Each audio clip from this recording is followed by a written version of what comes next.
یعنی یہ کرسی ہے، یہ ہال ہے، یہ ٹیوب لائٹ ہے، یہ بجلی ہے، یہ در و دیوار ہیں، یہ تمام محسوسات ہیں، اس کی نظروں سے اوجھل ہو جاتی ہیں اور پھر یہ فنا ہو جاتا ہے۔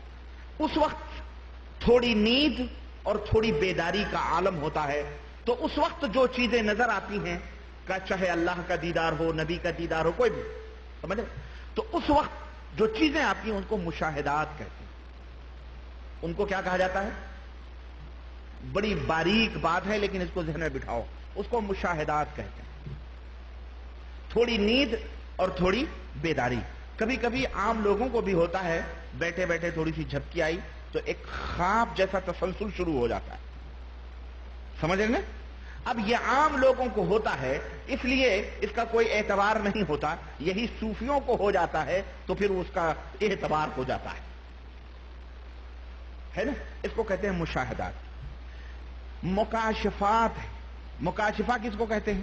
کشف، یعنی بیداری میں کھلے آنکھوں محسوسات غائب اور کوئی چیز سامنے آ گئی۔ پیٹ میں کیا ہے؟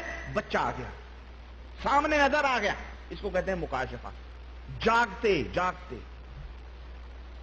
صوفیوں کی اصطلاح میں اس کو کیا کہا جاتا ہے؟ لوح محفوظ کے پردے، غیب کے پردے اٹھ گئے اور ملکوت السماوات والارض وہ پورا مکمل وہ سیر کر رہا ہے، تفریح کر رہا ہے، ملائکہ نظر آ رہے ہیں، جنت نظر آ رہی ہے، دوزخ نظر آ رہے ہیں، پورے یہاں تک کہ وہ پورے پردے اٹھ جاتے ہیں، عرش تک نظر آ جاتا ہے۔ اس کو کہتے ہیں مکاشفہ۔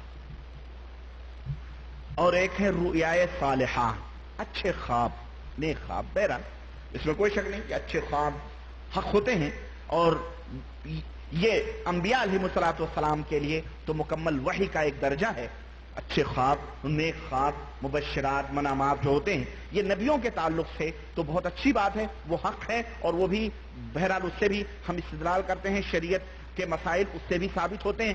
وحی کا ایک طریقہ نبیوں کے ساتھ وہ بھی ہوتا ہے، لیکن عام لوگوں کے تعلق سے یہ بات نہیں کہی جا سکتی کہ یہ اس کا خواب سچا ہی ہے۔ کیوں؟ اس لیے کہ وہ مخلوق ہے، وہ اللہ کا عام بندہ ہے، ممکن ہے اسے وہ چیزیں غلط بھی ہوں، شیطان بھی اسے وہ چیز کروا سکتا ہے، لیکن نبی چونکہ شیطان کی کسی خرد برد سے نبی پاک ہوتا ہے، محفوظ ہوتا ہے، معصوم عن الخطا ہوتا ہے، اس لیے اس کا خواب بھی شریعت کی نظر میں دلیل اور حجت ہوتا ہے، لیکن عام لوگوں کا خواب شریعت کی نظر میں دلیل اور حجت نہیں ہوتا۔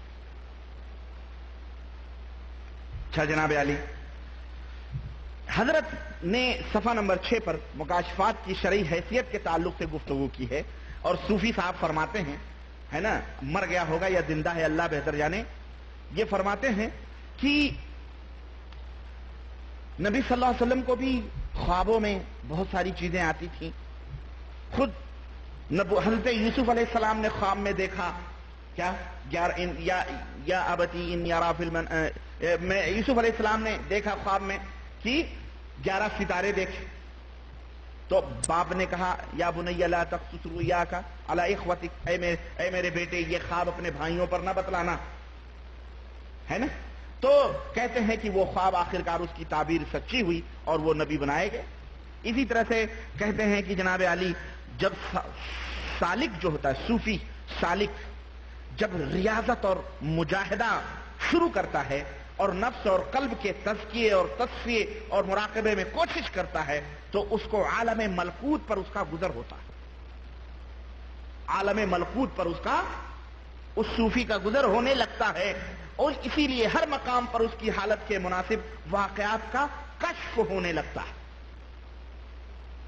کبھی بطریق مکاشفہ، کبھی صالح خواب، اور کبھی بطریق واقعہ، بس ذکر اور استقرار کی حالت میں سارے محسوسات اس سے غائب ہو جاتے ہیں۔ جب غیبی معاملات کے حقائق میں کسی مضمون کے منکشف ہونے کا اتفاق ہوتا ہے تو اس وقت اگر سالک سونے اور جاگنے کے بین حالت میں ہوتا ہے تو صوفیاء کرام کی اصطلاح میں اس کشف کو واقعہ کہتے ہیں، اور عین بیداری اور حضور میں ہوتا ہے تو مکاشفہ کہتے ہیں، اور سویا ہوا ہے تو اسے خواب کہا جاتا ہے۔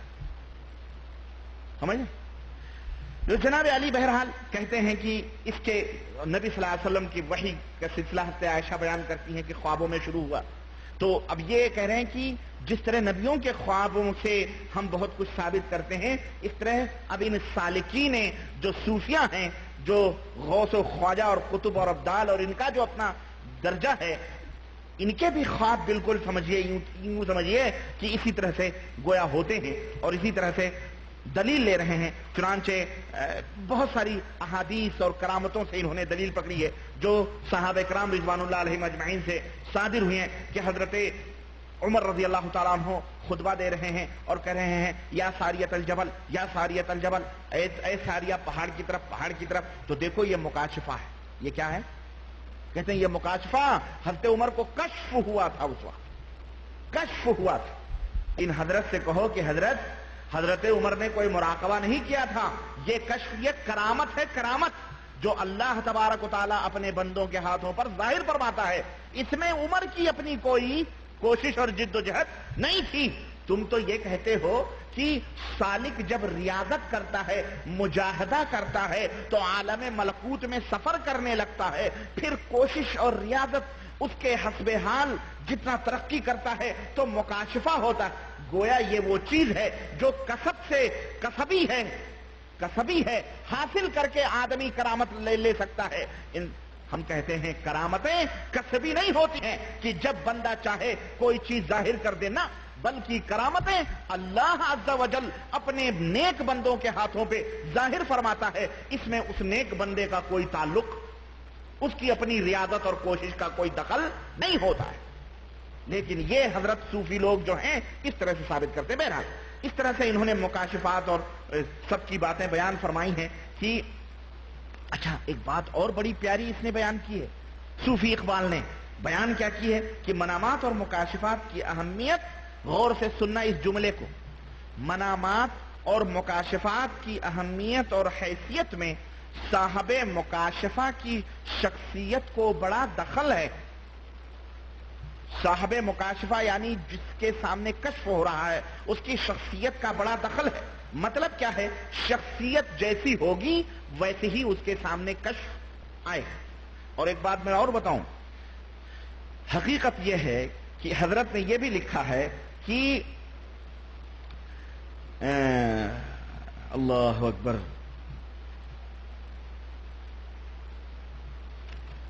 کہتے ہیں کہ حضرت اقدس نے سچے مکاشفات والے حضرات میں صفائی قلب اور فہم و فراست کے علاوہ کچھ طبعی خصوصیات، مثلا یہ استعداد کہ مراقبے کے وقت دوسرے محسوسات سے غائب ہو کر طبیعت کو ایک طرف ہماتن متوجہ کر لینے کی صلاحیت ہو۔ یعنی مکاشفے کے لیے یہ ضروری ہے کیا کہ اس کا دل صاف ہو، فہم و فراست کے علاوہ کچھ طبعی خصوصیات اس کے اندر موجود ہو، عقل ہو، دماغ ہو، کچھ طبعی خصوصیات کیا ہیں وہ؟ کہ اس کے اندر اتنی طاقت ہو کہ ذکر کرتے وقت اپنے آپ کو کسی ایک طرف متوجہ کر لے، اور جو محسوسات ہیں چاروں طرف اس کے در و دیوار، یہ سب اس کی نظروں سے یہ اوجھل ہو جائیں۔ اتنی اگر اس کے پاس طاقت ہے تب اس کو کشف ہوتا ہے، کوئی غیب کی بات اس کو معلوم ہوتی۔ میں نے بتلایا کشف کچھ نہیں ہے اس کے سوا کہ غیب کی باتوں کا معلوم کرنا، اور یہ چیزیں سادھو سنتوں کے اندر بھی موجود ہیں، سمجھ؟ حضرت لکھتے ہیں کہ یہ ایک متوجہ کر لینے والی صلاحیت اس کے اندر موجود ہو تب کشف ہوتا ہے۔ دیکھو کبھی کبھی اللہ کوئی ایسی بات نکلوا دیتا ہے کہ چور پکڑ جاتا ہے،